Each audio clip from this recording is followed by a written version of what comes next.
What's up, everybody? Peter Ariz here. Welcome into the Canes Insight Daily Podcast. Solo for right now. As you guys have seen, our schedule's kind of been thrown off the last few weeks with camp going on. The practice is going on right now. No media viewing portion of practice. We're going to get to talk to some of the defensive tackles after practice. But I just wanted to check in with you guys, give you a quick recruiting update I posted last night in the Discord. So that's been up there since last night, but wanted to give you guys some information this morning. Not all of it's necessarily groundbreaking stuff, but at the end of the day, still wanted to keep you guys informed with the latest. As always, this show brought to you guys by the law offices of Anajar and Levine. Accident attorneys, dial 1-800-747-FREE, 1-800-747-3733 to take back control of your life with Anajar and Levine. So, guys, I wanted to hop on here and give you guys a recruiting update. We're probably going to be doing a show later, D Money and I, or maybe D by himself, as again, the schedule's kind of been all over the place here with camp starting. Well, as the season really gets into regular practice mode here in the next 10 days or so, then we'll go back to our normal schedule. We have our morning show together, and it's more of an hour and a half sort of deal where we're doing everything that we do, and we're both on here together. But we're trying to give you guys our own looks at what's going on here in camp. Appreciate everyone who's on here with me, guys. Good morning, everybody. Hit that like, subscribe to the channel, and yeah, guys, if you know, I don't know how long I'll be on here because it's not a ton of stuff, but want to get into some discussion points with you. Hassan, appreciate the support on the work Discord, and I'll drop the link here, guys. Essentially, this is if you've been around the last week plus, I started the Discord last week. I'm just putting a lot of stuff in writing that maybe we talk about here. There's some stuff that I can post on there that, you know, I don't always come out and say necessarily on the podcast. So you can join the Discord there. A lot of you guys in the comments are in there, and I know, hopefully you're enjoying it. I've gotten a lot of positive feedback, but this information that I'm going to talk about here has been posted on the Discord since last night, since about 7:27 last night I made this post. So a lot of written content over there, doing some video stuff as well, but again, not changing, as you guys have seen, still here every day on the Canes Insight podcast. D and I, again, the timings have been off, so it has nothing to do with this, but excited to get back with him on that daily routine. But this is going to be heavily recruiting slanted. I will throw some team stuff in there at the end, but just wanted to give some feedback. And, the focus is obviously the team right now. The practice is going on, but, I think the staff kind of, because as we understand, there's the coaches who are very involved in recruiting and, really are the ones that the assistant coaches have to seal the deal with these guys as the primary recruiters. But then there's the recruiting staff and people behind the scenes who are, involved in things such as evaluations. They're, as D and I have spoken about, you're kind of in a place at certain spots, such as defensive tackle, where you're going to see some new offers probably go out. You'll see some guys get to campus that they have offered, so they can get more of an up close look at them. But I wanted to kind of update on some guys that Miami has basically they lost out on here over the summer, and it was that stretch where things were looking great for a while, and then pretty quickly turned negative as they missed out on some big targets. But expect them to circle back on a few of these guys. Maybe have different strategies with them all. But we'll start with, and he's the thumbnail. I know he was a hot topic for a while. People got tired of us talking about him, but it was such an interesting recruitment, and that is Derek Cooper. In terms of the fact that he committed to Texas after he had been to Miami as many times as he had not seen Texas in an official manner. So that was a huge loss at the time. We saw the report last week. I believe it was Stephen Wagner from On3 who reported that Cooper is going to be attending the Notre Dame game. And so what I've heard here, guys, is Miami has obviously Mario, it's not really in his DNA to give up recruitments. But the fact that he's coming back, so back, he's a local guy, but the fact that he's going to be at that game, yes, it's a big matchup week 1. I'm sure the kid wants to be in the building for that, but he has not shut the door to Miami, which is obvious by him attending this game, right? So they're going to keep chipping away there.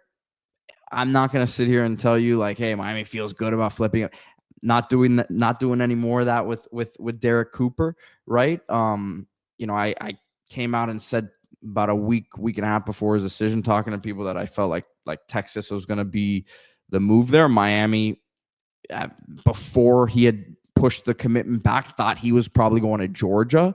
So again, I don't know that Miami had the greatest read on the recruitment, as we saw, but there was a point where a lot of people, even outside of Miami, believed Cooper was going to Miami, believed he was going to Georgia, right? So this thing was kind of all over the place.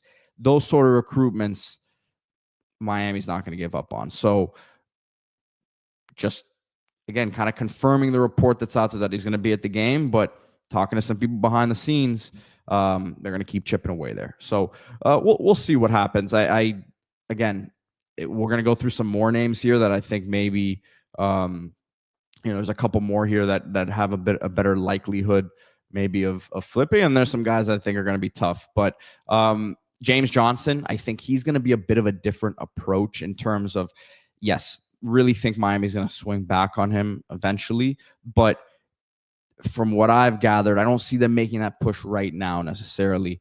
Obviously committed to Georgia, flipped to Texas in quick fashion about a week, 10 days later, right? So I don't think Miami wants to insert themselves in the mix again right now, but with a good season, with a dominant season, a playoff season, with a Ruben Bain solidifying himself as a first rounder, with an Armando Blunt showing why there's some people who think he could be the best defensive lineman of the room, with a Hayden Lowe flashing as a 5-star freshman. If all of these things come true, Miami could potentially still be in play there. So he's one, again, I don't know that we're going to hear anything imminently with him. I don't think that he, I haven't heard that he'll be at the Notre Dame game necessarily, but that wouldn't be a surprise to me. I don't think that we'll hear, hey, this kid is eyeing a flip or anything like that until later in the process, if it does come to fruition. So Jet Washington, he's a name that D-Money threw out there. Kobe's nephew, committed to Oregon safety, stud. That's a big game hunting one. I don't have intel on that one as much as D-Money does. Justice Fitzpatrick, though, as I posted in the work, feeling like there's legs on that one in terms of a flip there. So I don't know who had originally posted it, but just checking, again, some of my sources this weekend, there is legs there. And you can't discount from Miami's perspective, the fact that Minkah just got traded back to Miami. I think that could have a positive impact for the Canes in this situation. So, and Ralph asking about Lamar Brown, is Miami giving up on him? That's going to be a tough one. I don't see Miami getting themselves back in the mix there, really. But as I continue to go down the list here, Nolan Wilson, I would say Miami will definitely try to get back into the mix there, back into the boat. I see them kind of circling the waters, is the phrase that I used. Look, Miami had great momentum with him. Mississippi kid, committed to Alabama, so that's a tough draw sometimes. But they had some serious momentum. I think they're going to try to get themselves back in the mix. This is a guy that the Canes staff is huge fans of. I mean, they think he's as good as any in the country at defensive line, with that versatility you see with Blunt, where he could get, he's 250, 255 or so now, but could get up to 270 pretty easily. You could play him inside, down the road, can play defensive end. So he's one that I would keep an eye on. Brett Kaloje as well at offensive line, who just committed to USC. I said the other day on the work that Miami right now, there wasn't like another imminent name at offensive line that they were planning on going after. I think if it came down to it, they'd be content with the 6 that they have right now. And yes, senior evaluations happen. Offensive line is a weird position in that sense, that guys take huge leaps that maybe you didn't expect. But I wouldn't say Miami's on the radar for another guy right now. Things change. Maybe throughout the course of the year, they say, hey, maybe we do need one more. Maybe one of these guys you took last class isn't showing them as much as they maybe would like to see. But Brett Kaloje, USC strong class right now. Lincoln Riley doing a great job recruiting right now, but we've seen those classes fall apart, and we expect USC to be better this year, but you just don't know what the outcome is there. So Kaloje would definitely be one that I think Miami tries to swing back on. I just mentioned Justice Fitzpatrick. What a funny back and forth it's been between Miami and Georgia in this cycle, between obviously Jackson Cantwell. You had the James Johnson thing, which ended up going Texas favor. Kaloje looked for a while like that was a Miami-Georgia battle, and then obviously visits Tennessee, ends up at USC. Van Spafford, Miami flips him from Georgia. So it's a nice back and forth here. And then Justice Fitzpatrick, that could be another one that you kind of throw into the mix, that I think Miami has a real shot of there. And listen, I love being in battles with Georgia. You're not going to win all of them, but that's a good program to get in the mix with. Let me look at these comments real quick. See if I'm missing anything. Let's see here. So the next guy that I was going to talk about here, just kind of, I'm going to give you the good and I'm going to give you the bad, purported bad. What I would say is, more looking in that direction. And Tristan Keys, it's becoming, increasingly unlikely that a Miami flip happens, and maybe a flip in general. It looks like the longer that one holds out, I think a flip would have happened here in the summer. I think with the momentum that he had, taking the visits he had, people around that recruitment expected probably something to happen then. We'll see what happens with LSU season, similarly to what we were just talking about with USC. If that could have an effect on it, maybe, but that's good. That's going to be a tough one. I think Miami understands that. What they do at receiver, are they going to go after someone else? I don't know. I think Samorian Wingo, in his own right, a really good looking player, but that to me was a sign that Miami was ready, not to move on from Tristan Keys. That's a very strong word, but to kind of concede in that sense there. Now, as we talk about some of these guys at defensive tackle that we just discussed, that potentially they try to circle back on and flip. And by the way, guys, just kind of resetting things for a minute here. Like, we understand this did not work last year. They tried to flip the DJ Pickett's of the world. There were Dallas Wilson. They tried to get in on late there, and a number of other guys, right? So it didn't necessarily happen. You still ended up landing some guys late, like a Kellen Wiley. You lose a Gavin Nix to Oregon, who was a big time commit for you at that time. So it didn't work out necessarily last year, but that's not going to deter Mario from going at it again. And my guess was you flip one or two of these guys. I think that it's a legit possibility to get one. I think two maybe on the very optimistic side. Getting questions about Calvin Russell. I haven't gained much clarity on that one yet. I don't necessarily think it. I don't want to say it ended wrong with Miami, but it seemed like right out of his official visit, things were completely cooled off, right? So I really have to gain more clarity on that situation. I don't want to speak out of line on it. I don't know where Miami stands on him right now. I don't know where he and his family stand on Miami. But some of these other ones that I mentioned, I think would be more likely. Like when I say Cooper hasn't shut Miami out completely, it's obvious because he's going to a game.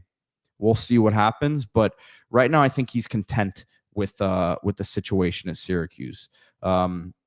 So let's see what else we got here. So just kind of piggybacking on what I was saying, obviously it's unlikely that you flip multiple of these guys, especially the defensive line. It's very hard to flip some of those guys. We've done it in the past, flipping Justin Scott as a 5-star, so there is a precedent for it.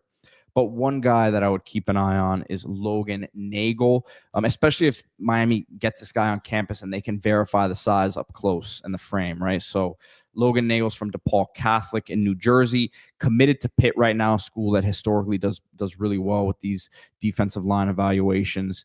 And he's listed as 6'5", 270, so has the frame potentially to become a big defensive tackle. To me, he's been described as slippery. If he can add more of a power element to his game, he probably becomes one of the more intriguing options out there at the stage. Now, Nagel told me yesterday he's still building the relationship with Miami. So this is an early one for them. He's talked to Mario, Jason Taylor, Dennis Smith. He's told me Frank Tucker as well. So he's in that relationship building phase. He's taken 5 officials, right? There's no limit on officials now, but he still hasn't decided, just because he's still building that relationship, if he's making a trip down. But that's one that I think Miami could push on and maybe try to get him down here, Pitt commit, right? So they got some work to do there if they really do want him. But he's an intriguing one to me. And let me pull up his huddle real quick here, because D-Money and I talked about him maybe 2-3 weeks ago as a new name. I think D had actually put his name out there first on the bank, but just talking to more people behind the scenes over the weekend, I think that this guy does have some admirers in terms of what his upside could be. As I'm waiting for this huddle to load as the ad is running, but here you go. Let me pull it up. And again, you see he's very technically sound. He seems to know how to use his hands well. But here he is, standing up, and look, listed at 270. But if you can see him in person and say that he could really put that weight on, then you got someone who I think the upside's there. 3-star recruit. But again, I really like Pitt's evaluations over the years. Dominic saying, Calvin Russell played basketball as well, and Syracuse would be the best option for basketball and football. Look, obviously Syracuse is a storied program, a historically great program, but they haven't made the tournament since 21, man. I know Miami hasn't had the best couple of years here, but Syracuse is not what it used to be basketball-wise. And I don't know what the plan was, for Miami basketball-wise. I know we offered Calvin Russell.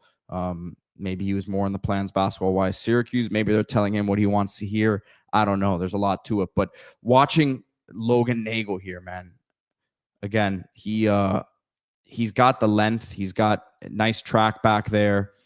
Ladarius Benson asking about the Samoans. So one of them was Nemaya Talona, defensive tackle from Cali. I interviewed him a few weeks ago. I don't know that he, how much of a priority he is at this point. I think he's a bit on the smaller side.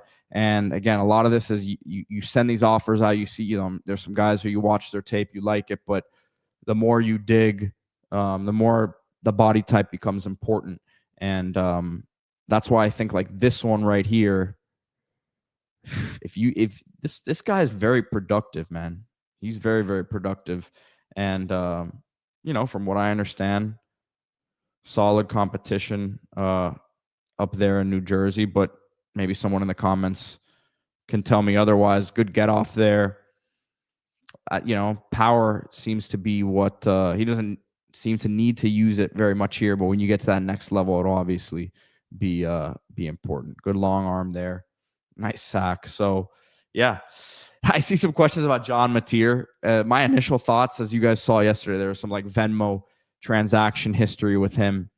My initial thoughts is nothing will come of it. It's going to be hard to probably prove that he bet on anything. So we'll see. I don't see anything happening there. And if it is, I think it might be very, very minimal. But I have a hard time believing they're gonna hit Oklahoma for that one. So, yeah, guys, you're asking about Cole McConaughey, Canes Cats E305. So this kid, again, if it's listed correctly, would technically be heavier than McConaughey was coming out of high school. Let me see what McConaughey's at right now. McConaughey's at 250 now. So even listen, this guy's listed at 270. Even if that's not true, let's say he's 260. It's still 10 pounds heavier than what McConaughey was. And I'm not saying that makes him a better player, but McConaughey, I think, probably stays at defensive end. This guy is bigger to me, and I think he could play. I'm not making the comparison because he's a 3-star white guy. I'm sorry, Canes Cats Heat 305. Not doing it. Johnny Lagoon saying that the Mateer thing looks fake and stupid. Yeah, I mean, I think fake. I don't know, but it just looks stupid. It looks like he was maybe making a joke. I don't know. It's all pretty much it's all up in the air, but I don't see anything coming of it. Tyler Cannon asked about Jurion Dickey being dismissed from Oregon. A guy that Miami was involved with a bit in the process.